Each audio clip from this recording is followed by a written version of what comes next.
Story with Binaca. सुनिए कहानी Binaca की जुबानी। तो लीजिए, हाजिर है साअदत हसन मंटो की कहानी आंखें।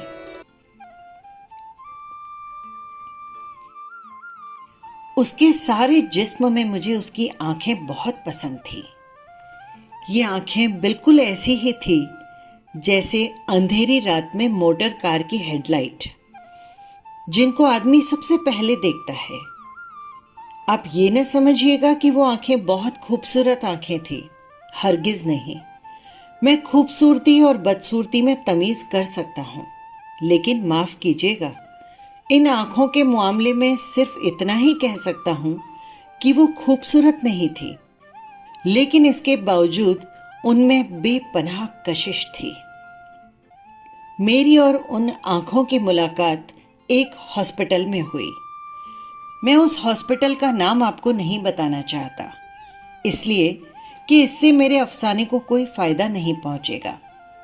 बस आप तो यही समझ लीजिए कि एक हॉस्पिटल था जिसमें मेरा एक अजीज ऑपरेशन कराने के बाद अपनी जिंदगी की आखिरी सांसें ले रहा था।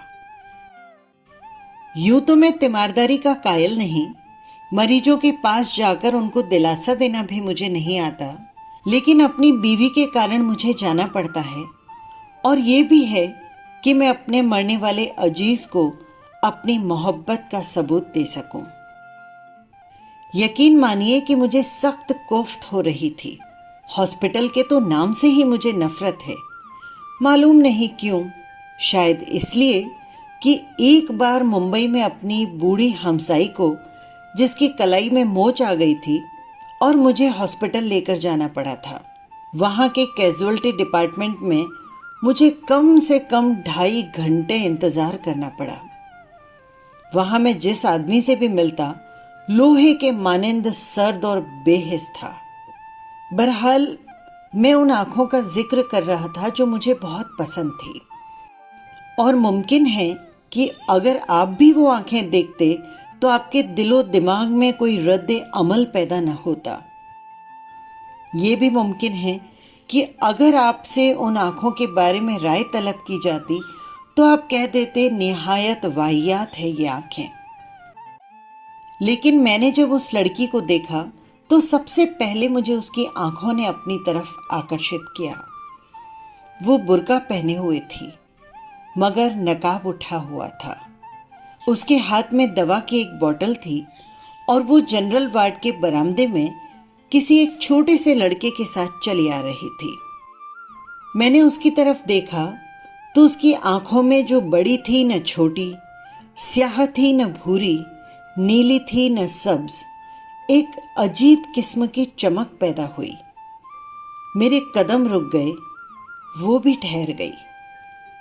उसने अपने साथी लड़के का हाथ पकड़ा और बौखलाई हुई आवाज में कहा, तुमसे चला नहीं जाता।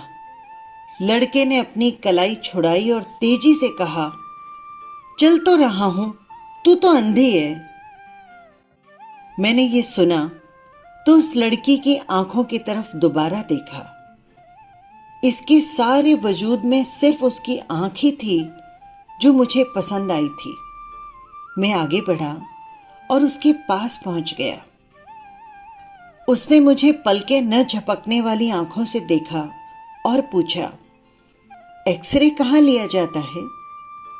इत्तेफाक की बात यह है कि उन दिनों एक्सरे डिपार्टमेंट में मेरा एक दोस्त काम कर रहा था और मैं उसी से मिलने के लिए आया था।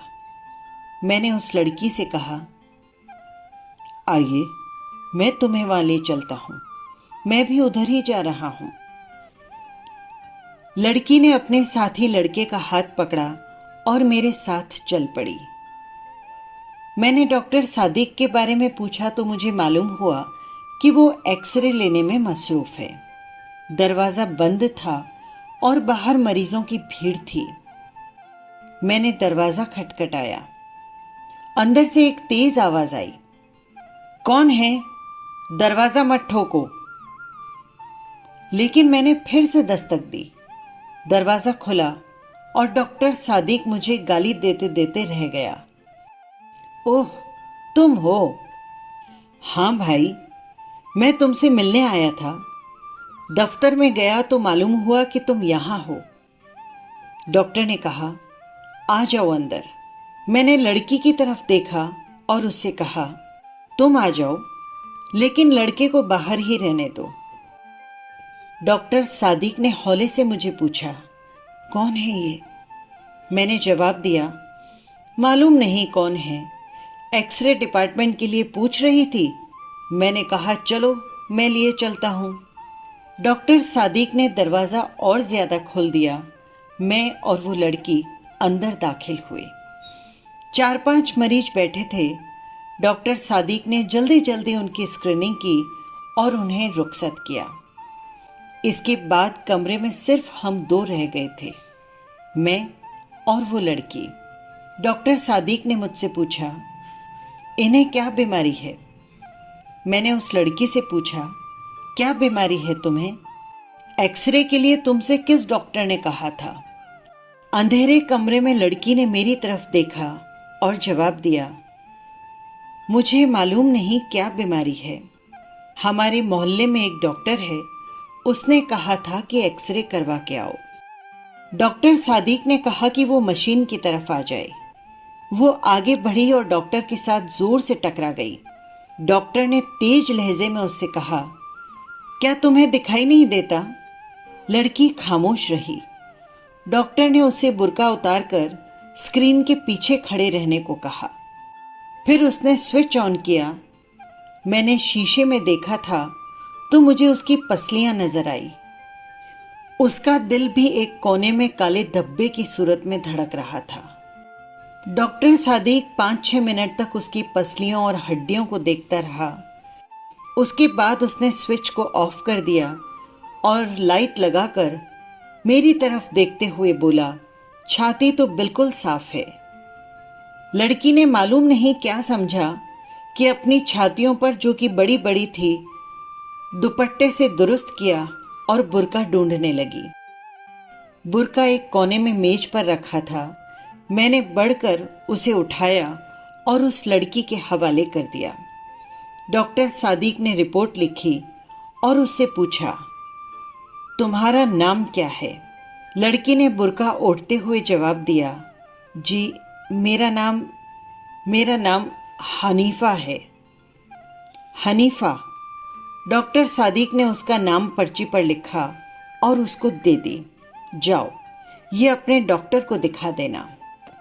लड़की ने पर्ची ली और अपने कुर्ते के अंदर जेब में डाल दी।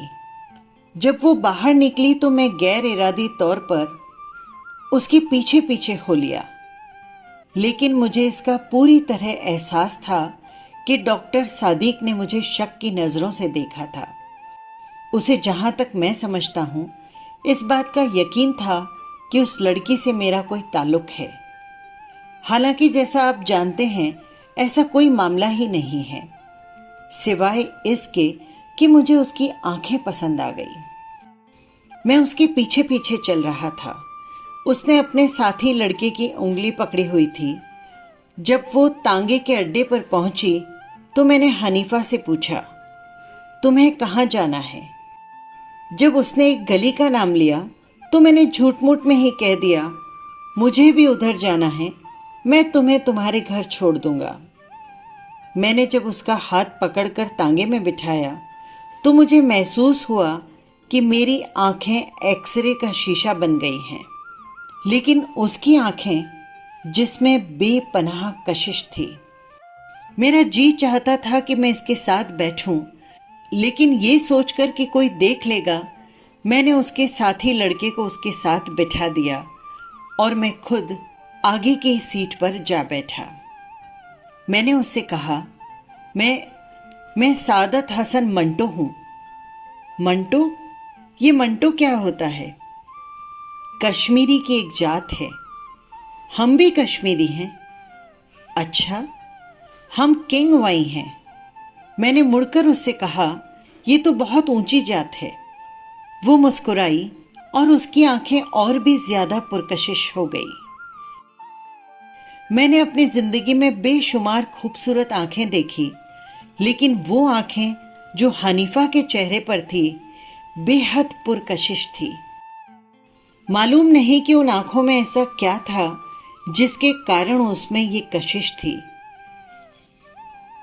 मैं आपको ये पहले ही बता चुका हूं कि वे आंखें खूबसूरत नहीं थी, लेकिन इसके बावजूद वो मेरे दिल में उतर चुकी थी। मैंने जसारत से काम लिया और उसके बालों की एक लट को, जो उसके माथे पर लटक रही थी, उसकी एक आंख को ढांप रही थी, उंगली से उठाया और उसे पीछे कर दिया। उसने इसका बुरा नहीं माना।